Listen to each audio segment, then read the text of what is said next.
بسم الله الرحمن الرحيم، والحمد لله رب العالمين، والصلاة والسلام على أشرف الخلق وسيدهم وسيدنا وسيد ولد آدم أجمعين، نبينا ورسولنا وإمامنا وقدوتنا محمد صلى الله عليه وسلم، الذي يبعث الله بين يدي الساعة بالسيف حتى يعبد الله وحده لا شريك له، والذي أوحى له ربه أن يقاتل الناس حتى يشهدوا أن لا إله إلا الله، والذي جعل رزقه تحت ظل رمحه، والذي جعل الذلة والصغار على من خالفه.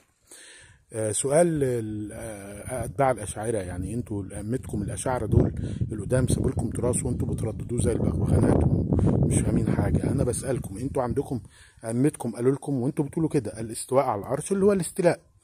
طيب احنا عندنا الاستواء على العرش استقرار ربنا على العرش، ربنا استقر على العرش سليم. طيب والموضوع بقى فيه تفصيل، بس خلينا الاول في موضوعكم انتوا ربكم بقى، لان ده مش ربنا، احنا ربنا استوى على العرش استقر على العرش.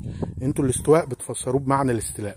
طب الاستيلاء هو استولى على العرش من ربكم، استولى على العرش من مين؟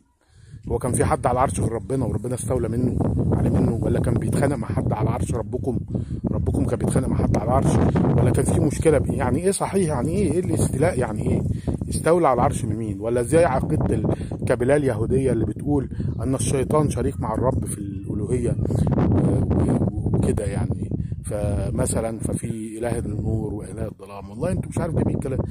سؤال واجابه، عايزين اجابه واضحه. من استولى ربكم على العرش؟